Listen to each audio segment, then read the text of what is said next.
6ஆம் வகுப்பு கணிதம் அலகு 1 கணங்கள் தொடர்புகள் மற்றும் சார்புகள் பயிற்சி 1.4 6வது கணக்கு பார்க்கிறோம். y = x என்ற நேர்கோட்டின் மூலம் y = -x, y = 2x, y = x + 1, y = 1/2x + 1, 2x + y + 3 = 0 ஆகியவற்றை தோராயமாக வரைக என கேட்கப்பட்டுள்ளது. y = x என்ற நேர்கோட்டை முதல்ல வரைஞ்சிக்கலாம். y = x ஆனது ஆதிப்புள்ளி வழியாக செல்லக்கூடிய ஒரு நேர்கோடாகும். இருப்பினும் இதுக்கு ஒரு மதிப்புகள் கொடுத்து x மற்றும் y என்ற புள்ளிகளை குறித்து வரைபடம் வரையலாம். எக்ஸுக்கு கொடுக்கக்கூடிய மதிப்புகள் -2, -1, 0, 1, 2 ஆகிய 5 மதிப்புகளை எக்ஸுக்கு கொடுக்குறோம். y = x என்பது சமன்பாடு. இப்போ ஒய்க்கு -2ன்னு கொடுத்தா எக்ஸுக்கு -2ன்னு பிரதியிடுறப்போ ஒய்யும் -2, -1, 0ன்னு கொடுக்குறப்ப 0, எக்ஸுக்கு 1ன்னு கொடுக்குறப்ப 1, 2 எனும் பொழுது 2. இந்த அட்டவணையில் இருக்கக்கூடிய புள்ளிகளை வரைபடத்தில் குறிஞ்சு y = x என்ற வரைபடம் வரையலாம். y = x என்ற நேர்கோடு வரைஞ்சிட்டோம் புள்ளிகளை குறித்து. இப்போ இந்த மையமாக வச்சு அடுத்தடுத்து கேட்டிருக்கக்கூடிய சப்டிவிஷன்ஸில் கொடுக்கப்பட்டிருக்கக்கூடிய வரைபடத்தை வரையலாம். முதல் சப்டிவிஷனில் கேட்கப்பட்டிருக்கக்கூடியது y = -x. x என்ற சார்பானது ஒரு மைனஸால் பெருக்கப்பட்டிருக்கு. ஸோ அப்போ இது x அச்சை பொறுத்தும் சமச்சீராக அமையும், y அச்சை பொறுத்தும் சமச்சீராக அமையும்.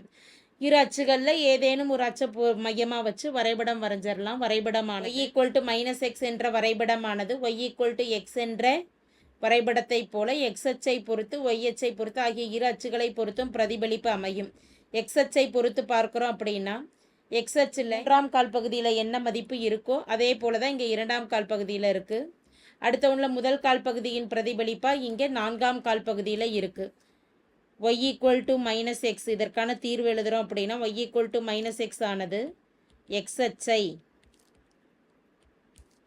பொறுத்து y = x இன் பிரதிபலிப்பு என சொல்லிடலாம். பிரதிபலிப்பு ஆகும். அடுத்து இரண்டாவது சப்டிவிஷனுக்கு வரோம். இரண்டாவது சப்டிவிஷனில் வரையக்கூடிய வரைபடமானது y = 2x. அதாவது ஒன்றை விட அதிகமான ஒரு மாறிலியால் x என்ற மாறியானது பெருக்கப்பட்டு இருக்கு. ஒன்றை விட அதிகமான மாறியால் பெருக்கப்பட்டு இருந்ததுன்னா x அச்சை விட்டு விலகி செல்லும், y அச்சை நெருங்கும் வரைபடமானது. அதற்கான வரைபடம் வரைஞ்சிடலாம். x க்கு 0ன்னு கொடுக்குறப்ப y = 2x இன் மதிப்பு 0, 1 என பிரதியிடும் பொழுது 2, 2 என பிரதியிடும் பொழுது மதிப்பு 4, -1 எனும் பொழுது மதிப்பு -2, -2 எனும் பொழுது மதிப்பு -4. இப்போ இந்த புள்ளிகளை இணைச்சி இந்த வரைபடத்தை வரைகிறோம் அப்படின்னா y = 2x என்பது ஏற்கனவே இருக்கக்கூடிய புள்ளியிலிருந்து 2 அலகுகள் நமக்கு y அச்சை நோக்கி செல்லும், x அச்சை விட்டு விலகி செல்லும்.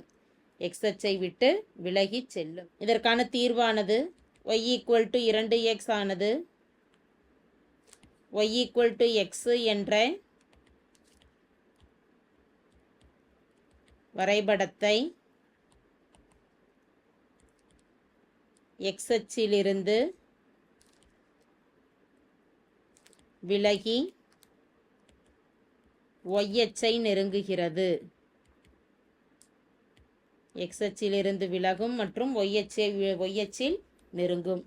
அடுத்து மூன்றாவது சப்டிவிஷனுக்கு வரோம். மூன்றாவது சப்டிவிஷனில் கொடுக்கப்பட்டிருக்கக்கூடிய வரைபடமானது y = x + 1 என்ற சமன்பாடு கொடுக்கப்பட்டுள்ளது. x என்ற மாறியோட 1 என்ற எண் கூட்டப்பட்டு இருக்கு. அப்போ ஒரு எண் மாறி சமன்பாட்டோட கூட்டி இருந்தது அப்படின்னாவே அது f(x) இது எந்த அமைப்பில் இருக்குது அப்படின்னா y = f(x + d) என்ற அமைப்பில் இருக்குது. y = x என்ற வரைபடத்தை காட்டிலும் ஒரு அலகுகள் மேல் நோக்கி நகரும் அப்படின்னு நம்ம சொல்லிடலாம். நிலைக்குத்தாக மேல் நோக்கி நகரும்.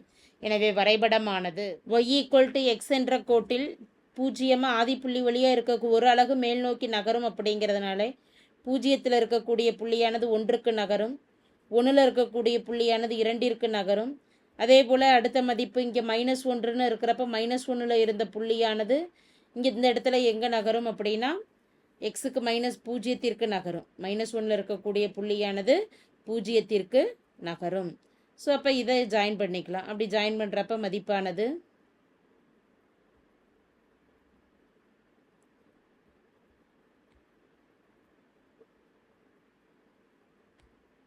y equal to X plus 1 என்ற வரைபடம் கிடைக்கிறது.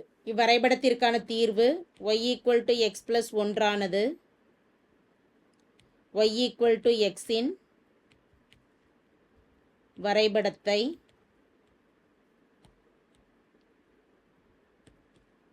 நிலைக்குத்தாக ஒரு அலகு மேலே நகர்த்த கிடைப்பது ஆகும்.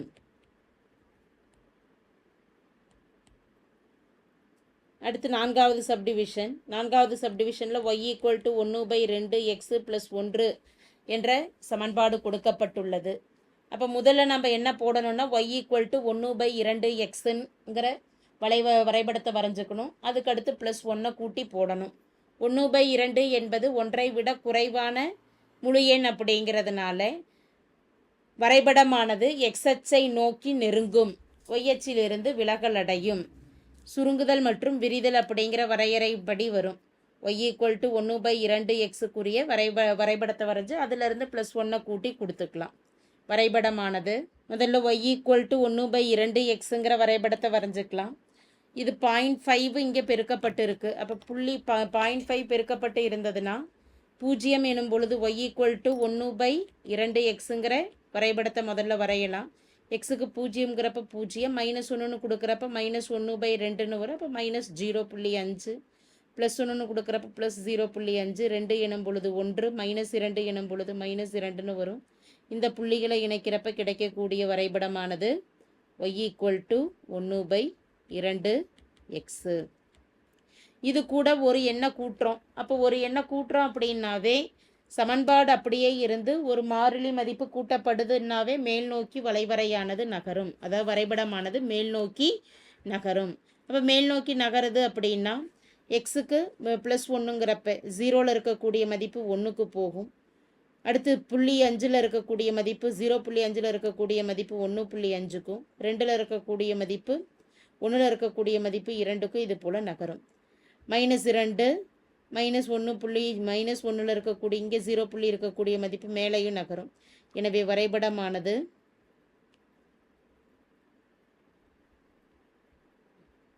y equal to 1/2 X plus 1 என்ற வரைபடமாகும். இதற்கு உண்டான தீர்வை எழுதிட்டோம் அப்படின்னா y equal to 1/2 X plus 1 ஆனது y ஈக்குவல் டு எக்ஸ் என்ற வரைபடத்தை எக்ஸ் அச்சை நோக்கி, இரண்டு நிபந்தனைகளுமே இங்கே கொடுப்போம். முதல்ல எக்ஸ் அச்சை நோக்கி நெருங்கும்,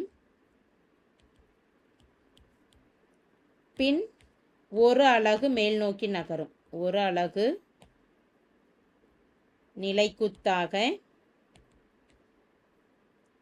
உயர்த்த கிடைப்பது ஆகும். இறுதியாக வரைய வேண்டிய வரைபடமானது ஐந்தாவது சப்டிவிஷனில் 2x + y + 3 = 0. இந்த சமன்பாட்டிலிருந்து 2x + y = 2x + y + 3 = 0த்தில் y மட்டும் இடது பக்கம் இருக்கட்டும். y மட்டும் இடது பக்கம் இருக்கிறப்ப 2xஐயும் 3ஐயும் வலது பக்கம் கொண்டு வரப்போ +2x வலது பக்கம் வரப்போ -2x + 3ஆனது வலது பக்கம் வரப்போ -3ன்னு ஆகிடும். ஏற்கனவே நம்ம ரெண்டாவது சப்டிவிஷனில் 2xக்கு உண்டான கிராஃப் போட்டிருக்கிறோம். அந்த 2x ஆனது ஒரு மைனஸால் பெருக்கப்படுது. 2x ஆனது ஒரு மைனஸால் பெருக்கப்படுது அப்படிங்கிறப்ப பிரதிபலிப்பாக அமையும். எதனுடைய பிரதிபலிப்பாக அமையும் அப்படின்னா எக்ஸ் அச்சின் பிரதிபலிப்பாக அமைஞ்சு அந்த எக்ஸ் அச்சின் பிரதிபலிப்போட 3 கழிக்கப்படுதுங்கிறப்ப அந்த பிரதிபலிப்புக்கு உண்டான நேர்கோடானது 3 அலகுகள் கீழ்நோக்கி நகரும். 3 அலகுகள் கீழ்நோக்கி நகரும். இதற்கான வரைபடமானது ஈக்குவல் டு -2x என்ற வரைபடத்தை முதல்ல வரைஞ்சிக்கலாம். -2x அப்படிங்கிறப்ப 2x வரைபடத்தை போல அதனுடைய எக்ஸ் அச்சின் பிரதிபலிப்பாக அமையும். 0ங்கிறப்ப 0, -1 எனும் பொழுது மதிப்பு +2, -2ன்னு கொடுக்குறப்ப +4, அதே போல் +1 மதிப்பு கொடுத்துட்டோம் அப்படின்னா மதிப்பானது -2ன்னு வரும். இப்போ இந்த வரைபடத்தை முதல்ல வரைகிறோம்.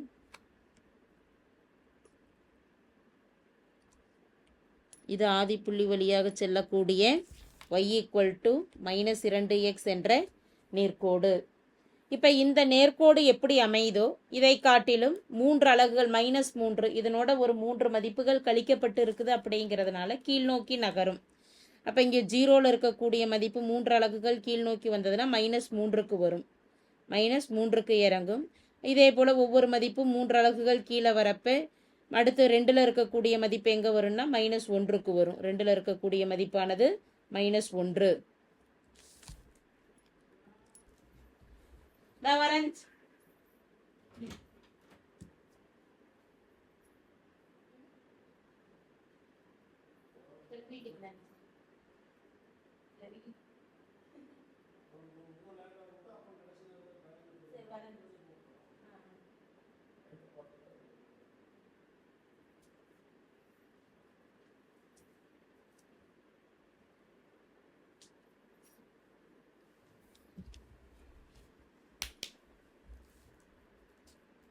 y -2x -3 என்ற வரைபடமானது 3 அலகுகள் கீழ்நோக்கி நகரும். ஒவ்வொரு புள்ளியும் 3 அலகுகள் இறங்குறப்ப -0ல் இருக்கக்கூடிய மதிப்பானது -3க்கு நகரும். அடுத்து பார்த்துட்டோம் அப்படின்னா -2ல் இருக்கக்கூடிய மதிப்பானது -1க்கு நகரும். அப்போ ஒவ்வொரு அலகுகளும் 3 அலகுகள் கீழ்நோக்கி நகர்றப்ப வரைபடமானது இது போல் கொடுத்துடலாம். இது எந்த நேர்கோடு? y -2x -3. இதற்கான தீர்வு 2x + y + 3 0 ஆனது. முதல்ல எதை பொறுத்து அதனுடைய பிரதிபலிப்பு இருக்குது? x அச்சை பொறுத்து y 2x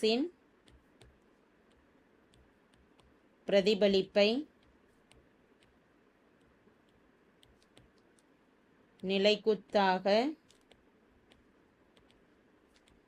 3 அலகுகள் கீழே இறக்க கிடைப்பது ஆகும். தேங்க்யூ.